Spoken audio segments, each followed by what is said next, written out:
Мяне, як кабету, заўсёды цікавіла мода, адзенне розных часоў і народаў. Мяне захаплялі старажытныя культуры егіпецкай цывілізацыі, Грэцыі, Рыму, Кітая, Індыі, Афрыкі, Мексікі. У кожнага народа, кожнай страны ёсць свае спецыфічныя рысы, свой стыль, свой твар. І твар кожнага народа – гэта адзенне, тое, што найперш кідаецца ў вочы, па якому мы адразу можам вызначыць, да якой культуры ці нацыянальнасці адносіцца чалавек. З часам мяне ўсё больш пачало цікавіць пытанне, якія строі маглі быць сімвалам беларускай нацыі. Аднойчы мне пашчасціла. Падчас экспедыцыі ў адну з палескіх вёсак я ўбачыла сапраўдную намітку.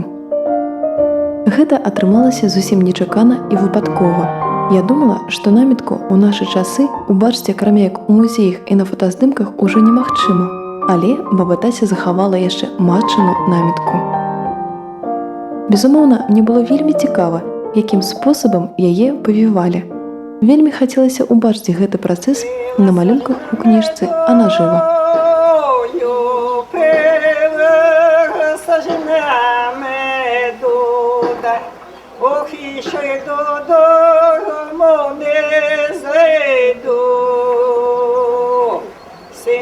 Moje sokole, synyś, moje sokole, tak, och i się do domu zawygiły,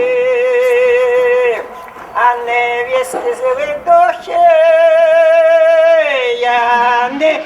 niewiesty zły do siedek, och i wieczera dene dali.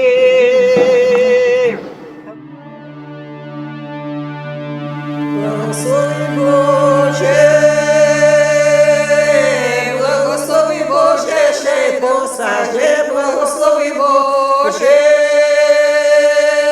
войське Гектор, де посади, що войське Гектор. Через ясного зниходненько, через ясного, що сонечка, ягодечка, що сонечка, що то небі, що й то в небі зазвеніло, що й то в небі, сам Господь без неба зійшов, сам Господь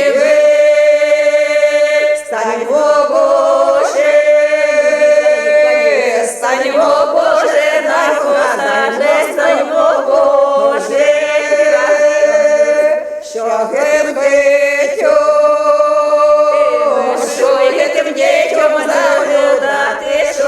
Павер'е аб магічнай сіле адкрытых валасоў жанчыны існуе ў беларусаў з глыбокай старажытнасці.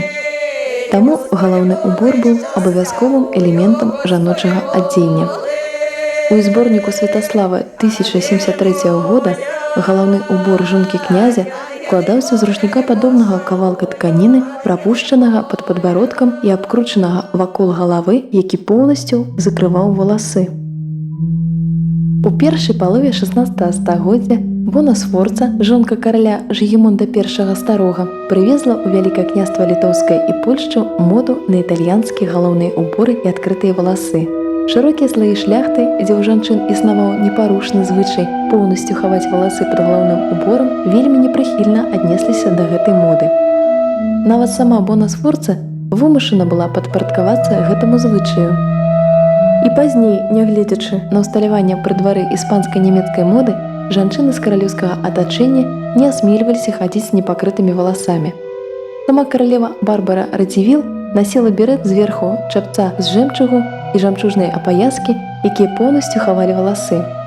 Акрамя Польшчы і Вялікага княства Літоўскага, нідзе ў Еўропе спалучэнне берэта з поўным акрыццём галавы не сустракалася. Традыцыйным галаўным уборам сялянак была намітка. Гэта выключна жаночы галаўны убор, які выконваў засцерагальную, абрадавую і знакавую функцыі. Спосаб яе завівання і аздаблення указвалі на прыналежнасць да пэўнай вёскі ці рэгіёна. Завітая ўпершыню на вяселлі, намітка азначала змену статусу і як адзнака жанчыны насілася ёй усё астатняе жыццё. Замужняй кабеце не дазвалялася паказвацца на людзях з непакрытай галавой. Намітка мноствам спосабаў павівалася вакол галавы, канцы яе прыгожа драпіраваліся на спіне, а постаць жанчыны атрымлівала выключную статнасць і велічнасць. Згодна з народнымі павер'ямі, вышытыя ці затканыя арнаментам канцы узмацнялі засцерагальную функцыю наміткі. Намітку не толькі рыхтавалі ў пасаг дзяўчыне. Падчас вяселля яна ўваходзіла ў склад падарункаў свякрусе. Яе таксама дарылі бабцы-павітусі, якая прымала роды, і куме на хрэсьбінах. Падчас пахавання наміткай абівалі труну, прыбівалі на сценку ўздоўж лаўкі, на якой знаходзілася труна. Труну апускалі ў магілу на 2 намітках.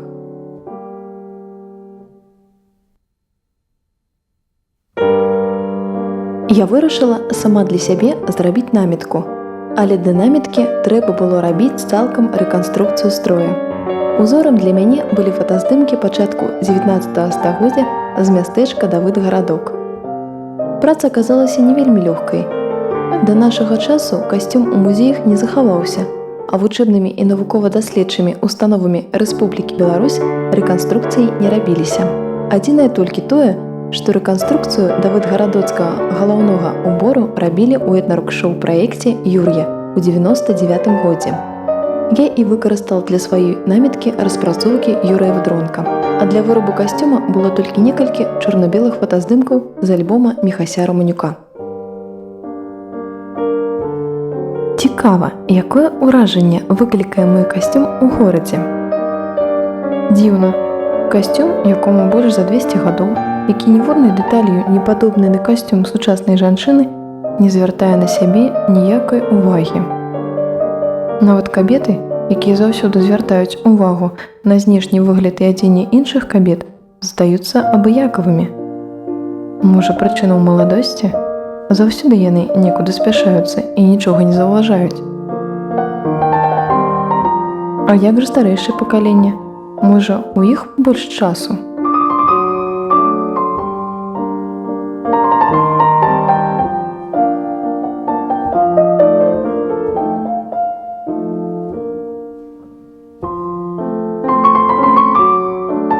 Ой, ад мяне ўжо шарахаюцца, як ад нейкага прывіда.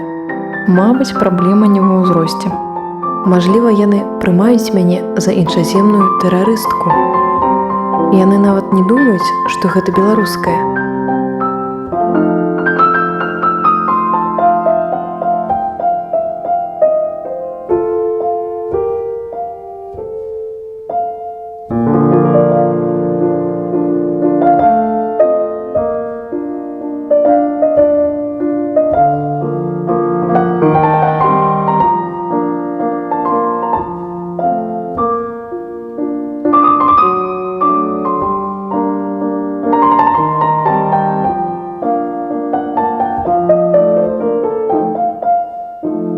Пры савецкай уладзе штучна стварылі і навязалі так званы стыль матрошак, які нічым не адрозніваецца ад рускіх матрошак і нічога агульнага з нашым нацыянальным адзеннем не мае.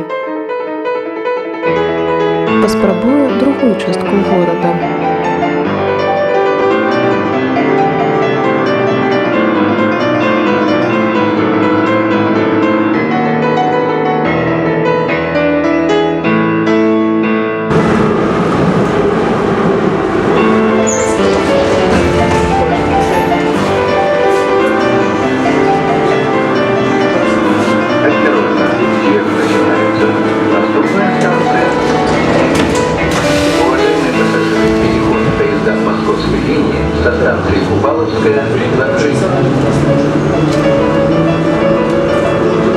У мяне стварылася ўражанне, што людзі ў горадзе як зомбі ці робаты.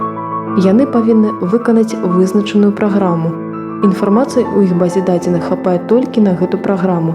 а астатнія для іх не існуе. Таму яны да мяне абыякавы, бо мой вобраз ні з чым у іх не ідэнтыфікуецца. У іх стерліся такія натуральныя прыродныя функцыі, як здаровая цікавасць і захапленне перад прыгажосцю.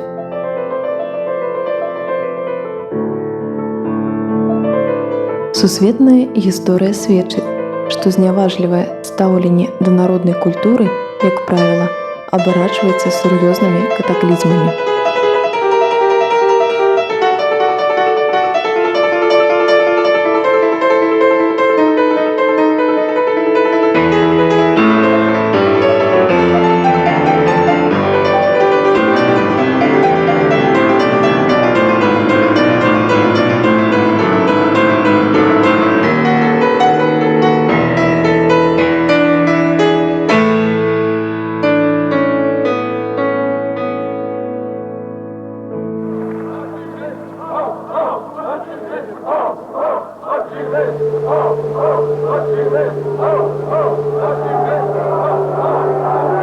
Miles in 12 agonizing days since the decision to abandon the Central Highlands without warning.